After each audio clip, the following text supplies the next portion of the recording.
Thank you for attending the Cannabis Investor Webcast. Our platinum sponsors today is Cannabis Science Incorporated, Kaya Holdings Incorporated, Nemus Bioscience Incorporated, Technical 420, Tariga Sciences Incorporated, and Pathogen Dx. Please reserve the date, May 23rd, 2016, for the Cannabis Publicly Traded Companies, Investors, Analysts, and Media Conference in Atlanta, Georgia. The website address is cannainvestorconference.com. Again, Canna, C-A-N-N-A, cannainvestorconference.com. Our presenter today is Mr. Patel, CEO and co-founder of Pathogen Dx. Mr. Patel, I will now turn the screen over to you. Give me a couple of seconds.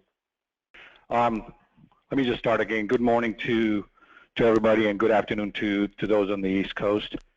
We're delighted to be presenting to you today on what we consider is an incredible investment opportunity and a game changer to the market. Pathogen Dx is a technology company. Our calling is really to develop disruptive testing technology solutions to the botanical, agricultural, and food industry. In today's presentation, my goal is to show to you how we've developed a breakthrough solution for the cannabis market, and by the end of the presentation, I'm sure you'll be convinced in what we have presented to not only be a shareholder, but to be a part of our company's success.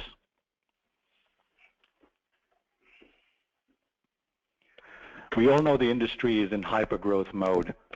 The numbers are staggering, with the industry expecting to be $10.8 billion by 2019. But quality and safety are huge issues in this space.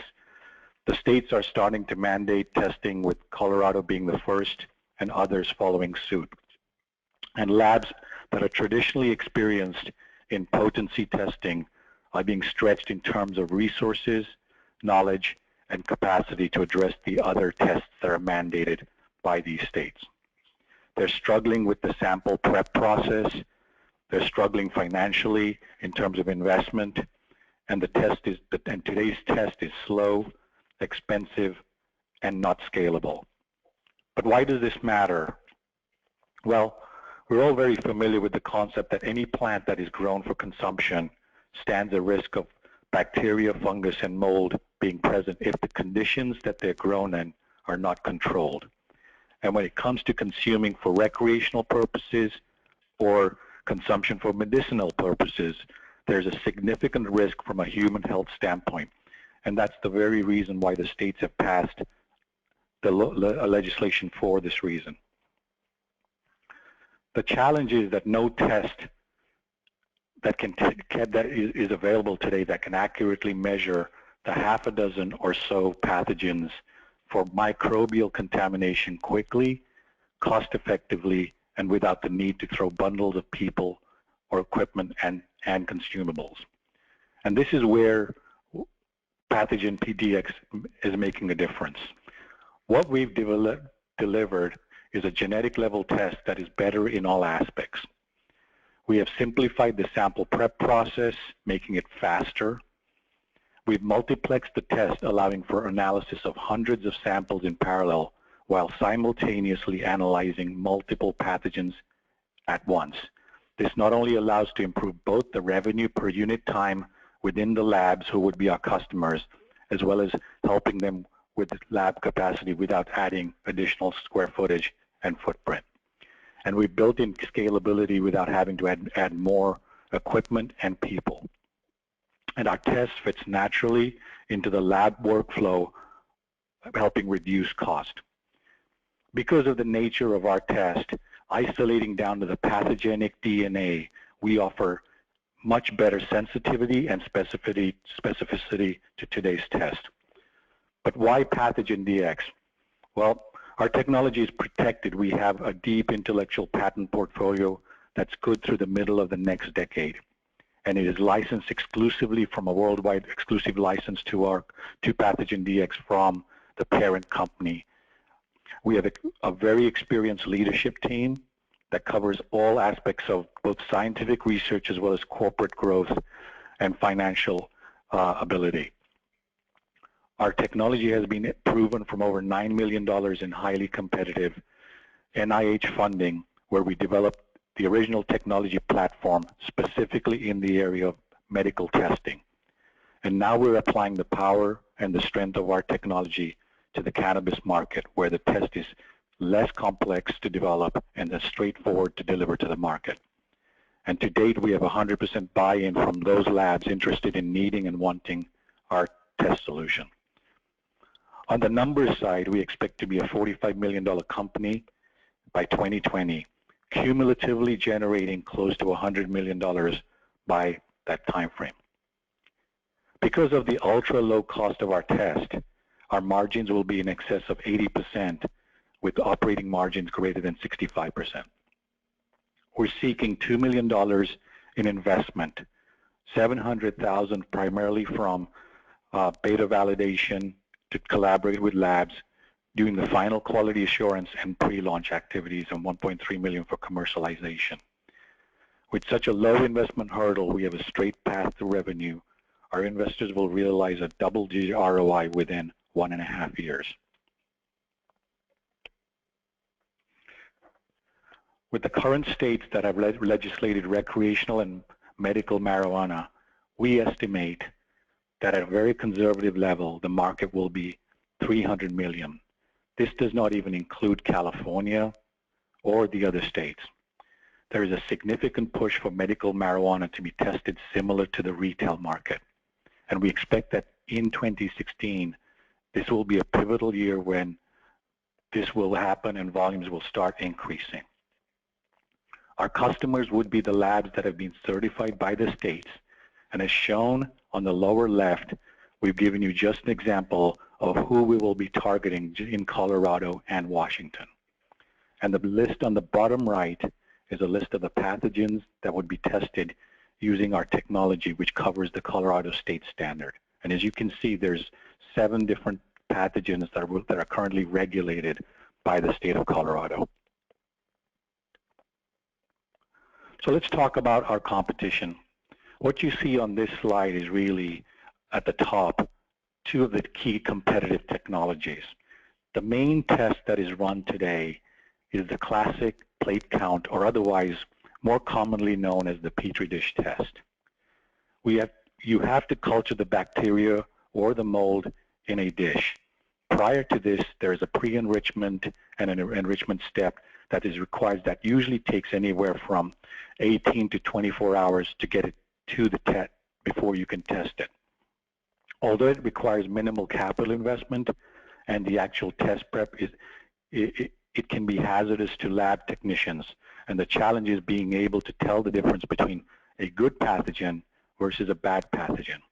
The reason for this is that this particular test at the end of the culturing period requires what is usually a microscopic analysis, where the colonies of bacteria or pathogens are counted by a trained lab staff assistant.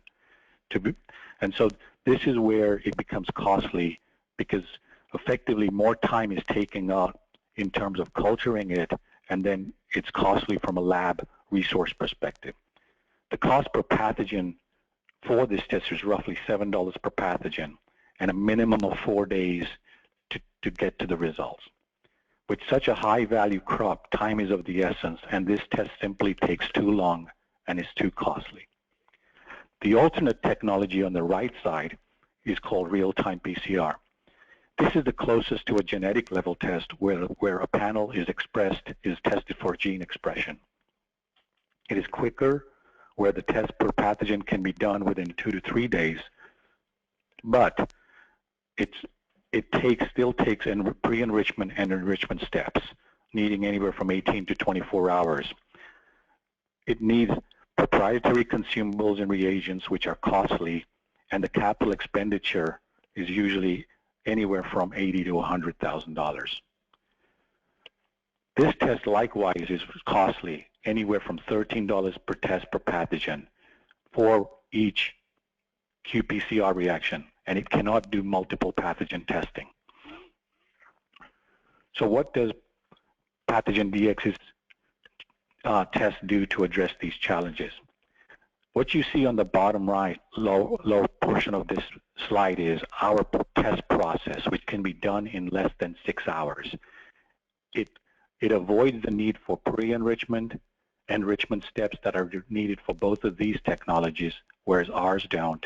And it avoids the need of DNA extraction, purification, and quantitation that's needed for real-time PCR, which ours doesn't. And in essence, what we're able to do is we're able to go straight from the raw sample, whether it be marijuana or even a food product like a spinach or a leaf, straight into the test. And within 6 hours, you will have results. We can run 12 tests per slide, and what's shown here is this is our test chip right there, with each well representing an individual test. Within the well, we can run multiple pathogens, the 7 pathogens that have been mandated by the state of Colorado, all in at the same time. Our simplified process avoids the pre-enrichment and enrichment phase, like I said, and we go from 32 to 36 hours of testing down to 6 hours. Our workflow shown is simple enough that a basic technician can run with little equipment. So ultimately, a lab will be able to process hundreds of samples. And because of the low cost of our chip substrate, which is what our chip is made of here in terms of glass, our per cost per pathogen test is approximately $4 per cost. So it's almost 1/3 lower in cost than the plate count and significantly lower than the real-time PCR. What this slide shows is a true visual of the time, cost, and scalability factor of our technology versus the competing technologies. Where our technology makes sense is when there are more than a handful of pathogens needed to be tested.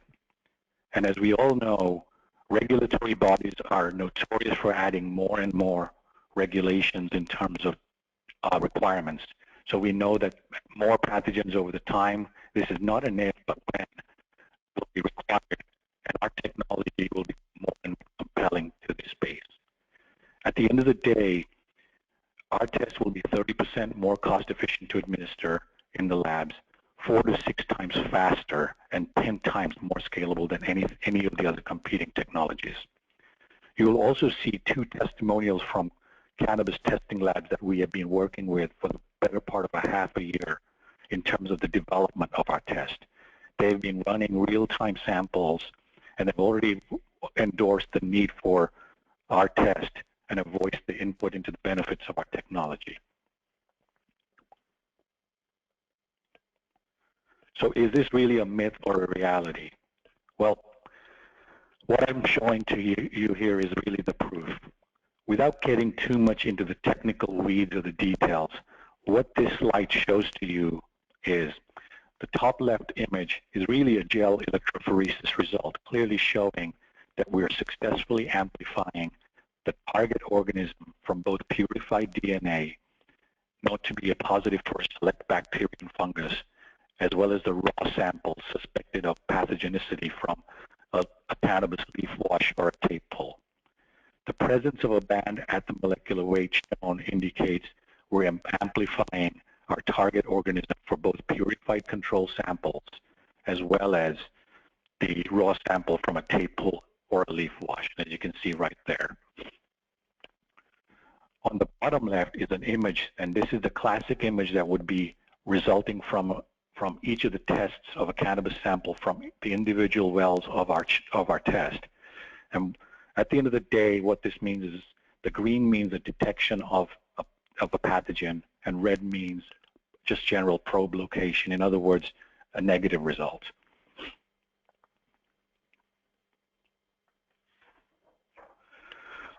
Okay. From the chart, you can see that Pathogen Dx's platform can be successfully used to generate a profile from purified raw samples. The probes are listed on the left-hand side of the graph, and it's hard for everybody to see, but at the end of the day, these are the pathogens of interest that's mandated by the state of Colorado. And what's shown at the bottom here is an intensity graph. reading.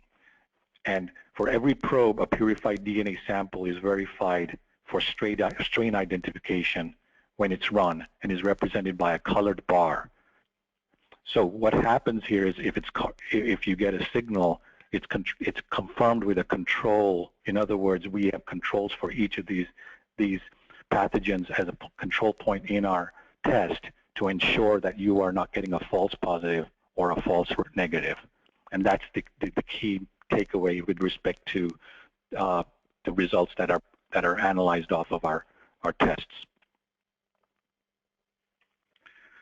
In terms of our management team, our collective executive team each has over 25 to 30 years of experience, covering core expertise from research and development to sales and marketing, from startup to exit.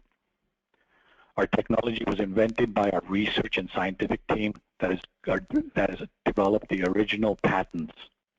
And as far as our development path is concerned, our test is currently in beta phase with the proof of principle already behind us.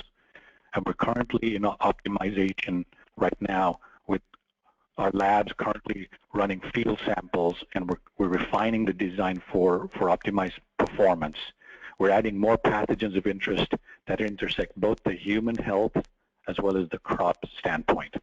And what this really means is, at the end of the day, the state of Colorado has passed legislation for pathogens that really impact human health standpoint.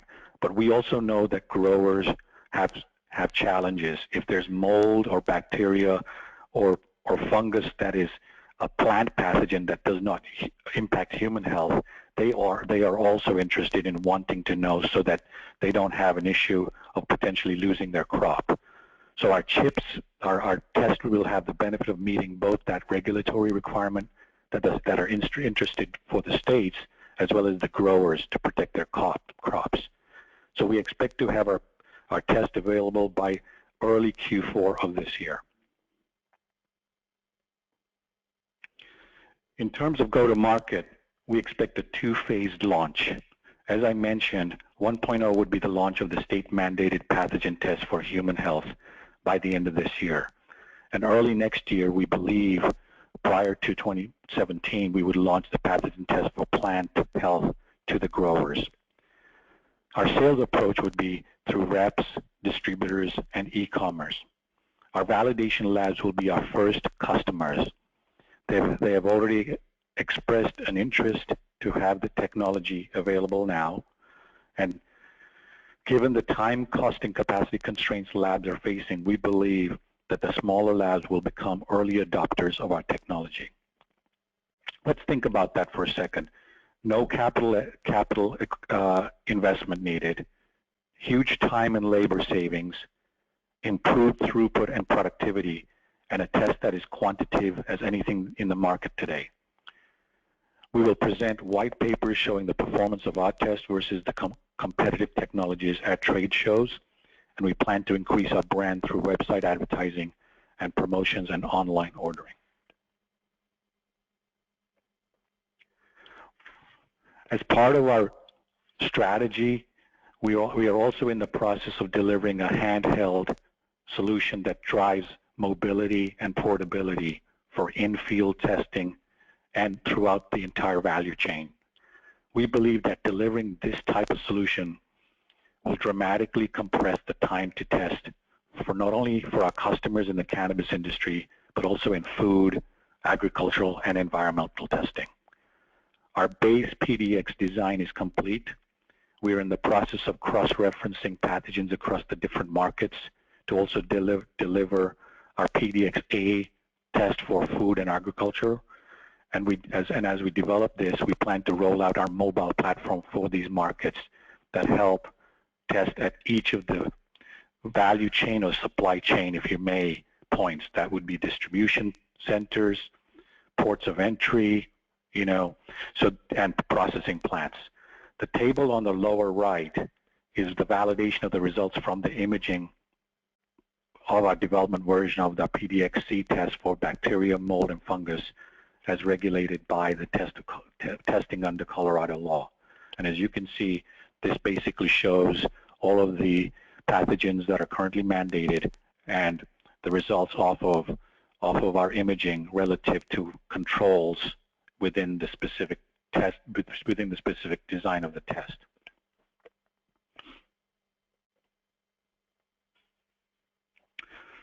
Let me briefly cover what our follow-on market strategy is. Our initial plan is to again address the cannabis market. It has given us a golden opportunity to not have to deal with the FDA or USDA in terms of regulatory approval of our technology. We believe that the states have created a superb opportunity for us to submit the data needed to get our test commercialized within the cannabis market. Thereafter, we plan to submit our test for the food and testing market, in particular our PDX-A test. We have all heard the horror stories of the E. coli breakouts, the salmonella, and most recently the listeria breakouts. This is expected to be a $15 billion market by 2019.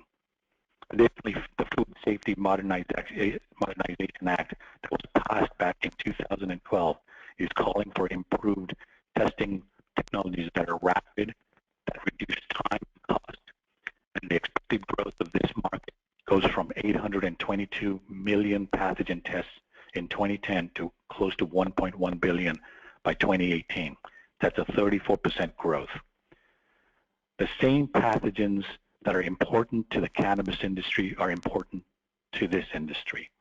The point to take away here is that the test we are designing for the cannabis market is the very same test with a different label for the food testing market, and with added pathogens that are simple enough to be added to the test like the flip of a switch. We're currently working with state labs and independent food processing companies who are interested in bringing our technology to the food testing market. And our mobile strategy will be key in this market to capture revenues and market share. As far as our financial projections are concerned, we expect revenues to grow moderately, with our 5-year projection capturing a very conservative 16% of the market share. We believe that we can gain more, but we have been very conservative, realistic in our projections. With the product margins of greater than 80% and operating margins greater than 65%, we will be highly profitable as an entity and cash flow positive by 2017. We're seeking $2 million in tranched investments and, excuse me for a second. So we're looking at $2 million in tranche investments, which represents 18% equity in the company, to be issued on a pre-money valuation of $9.2 million. Through this $2 million in investment, we plan to validate our test in terms of commercializing it to the market.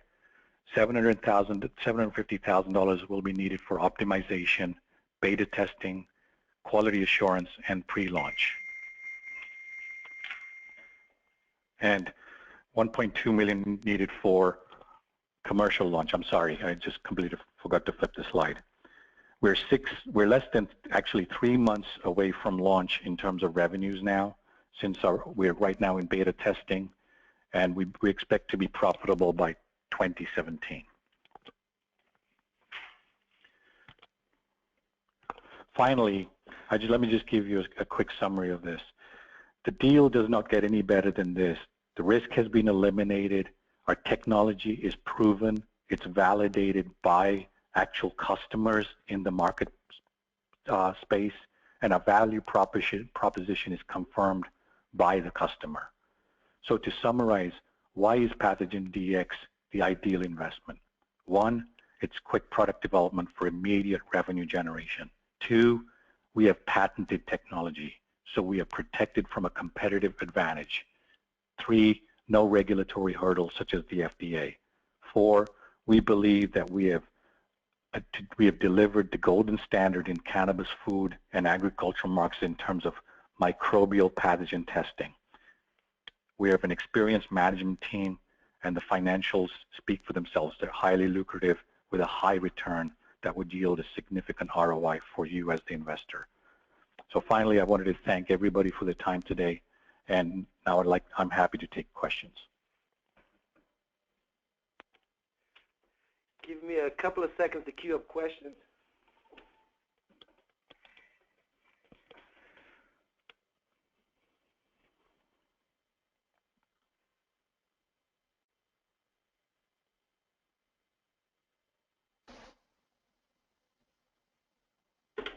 I think Melissa has a question, and Melissa, I think you have a mic. You can go ahead and ask your question. Hi everyone, good morning. I had a question involving the chip and actually the sample that's to be tested. Is this chip something that a consumer can purchase kind of like over the counter and do their own testing? Or does the sample to be tested need to be sent into a lab and then the results are forwarded back to the consumer? Yes, so the chip isn't something that a consumer can be tested. No, a lab would need to be purchasing the chip through a test kit, and the results of the test would be sent back to the consumer. It's not a typical test that a take-home test, if you may. We're not at that point in time, I believe, although we think that a different substrate or platform would be needed for something like that. Thank you so much. You're welcome. Next question, why are your gross margins and operating margins so high? Great question. The reason why our gross margins and operating margins are so high is when you look at our substrate, and I'm going to just move over to here. This chip basically is made of glass, and the glass we make it from is a standard everyday lab glass. What allows us to make the cost of the product so much lower is we've used standard probes, which basically it's like a synthetic DNA probe that is printed using standard inkjet technology on each of these wells. The probes represent a synthetic DNA sequence for the actual target organism, whether it's E. coli or Salmonella or what have you. And that's the reason why the cost of our technology is so much more lower than a standard microarray that everybody may hear about. And this is all protected by our patent at the end of the day. That's resulting in a higher gross margin relative to the price we charge the market, which is commensurate to what the current microbial contamination testing is in the cannabis space for each of the pathogens at the certified test labs.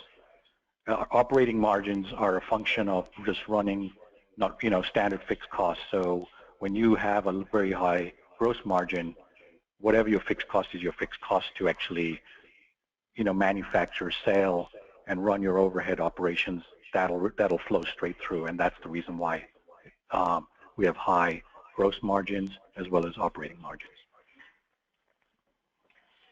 Next question, the $2 million in funding you're looking for, could you give a breakdown of what it would be used for? Yes.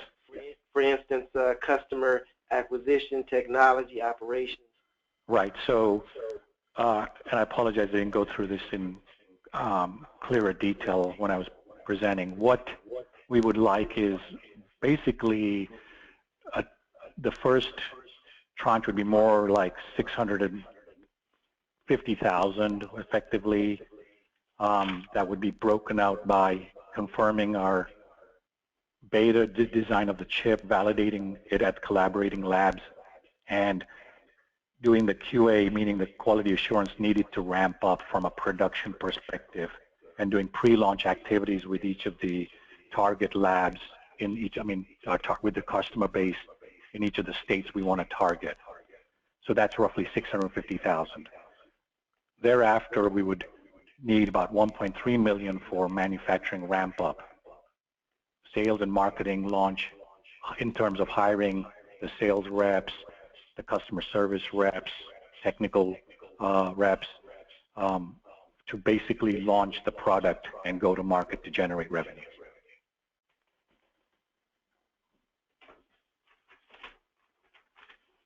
Thank you. Next question. Have you guys, I guess this question is referring to publicly traded testing companies, Can Labs and Pazoo. So I guess they're asking if you had approached them about your technology. I don't think we've approached them about our technology. I think we haven't as of yet. No.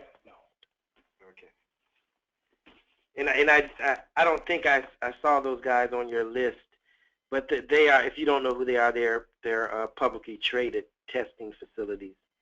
Right. Again, Can Labs. Yeah. Let me be clear. I think in a prior investment forum, I think we've crossed conversations where I have talked to Jennifer Murray, I believe, Can Labs CEO. This may have been back in, I think, early January, but I think since then we've made substantial progress, and we're more than open to talking to the labs from a standpoint of introducing our technology to them. Okay. Next question: would growers and dispensaries be potential customers, and walk us through how they would use the product and benefit from it? So, as I mentioned, there's a two-phased approach. One is basically selling our capability to certified labs at the present time, because it's the certified labs that are on the hook by the states to ensure that the testing is done. But I believe at some point and I'm flipping over, but the solution where growers will be interested in will be our handheld solution, where the labs, either the certified labs will be able to take our handheld solution to the growers to be able to do the testing that is important to the growers, specifically what are called plant pathogens that I mentioned. These are the organisms that could have a risk on the health of the plant, that could impact, where the growers have some risk of losing their crop. And so what we would do is we would enable the labs foremostly to do this, and the growers may, if they have a capability to test using our hand-in solution, that would be a secondary market. Next question: any contracts to date so far? I guess, do you have any contracts with any existing labs currently? The current contracts we have that are non-revenue generating contracts are really what I call collaboration contracts with two labs on the development of our technology. And right now we are finalizing the beta design, meaning the pre-production version of our test. We're using real-time field samples. So that's where we're at. Next question: do you plan on expanding outside of the cannabis and food testing market, e.g. tobacco or other industries? Yes, we believe that the mobile package would allow us to do that in the food and agriculture and tobacco market. We know that there's common challenges between just the cannabis market as well as the tobacco market, so that would be a parallel market that we could use, apply this technology commercially, as well as water. We believe that water testing has the same type of pathogens that are of interest, and we would be able to apply the same type of test within the water testing market. And okay, let me see if I can understand this next question. Do testing labs do not have access to similar technology at this point in time? There is no similar technology available at this point in time for testing labs. If you look at the way the world works in the testing labs, there's really two types of tests that are done. It's the classical plate count Petri dish test, or the most recently in the last 5 years, real-time PCR test that is controlled by 800-pound gorillas that want to sell very expensive consumables and reagents to these labs. So effectively, there are microarray-based available technologies, but they're predominantly tested in the clinical and medical space, but not in this space. Okay, that concludes our Q&A. That was the last question. Any last comments? No, I want to thank everybody here for taking the time to hear about our Pathogen Dx story. We look forward to hearing from you in terms of if you have any additional questions, please convey them through Dervin, and we'll be more than happy to respond and engage with those interested parties. Thank you again. Well, thank you. Our next presentation is at the top of the hour. I think it's Mentor Capital at 11 o'clock. Look forward to seeing you in a couple of minutes. Thanks a lot, Mr. Patel. Thank you very much.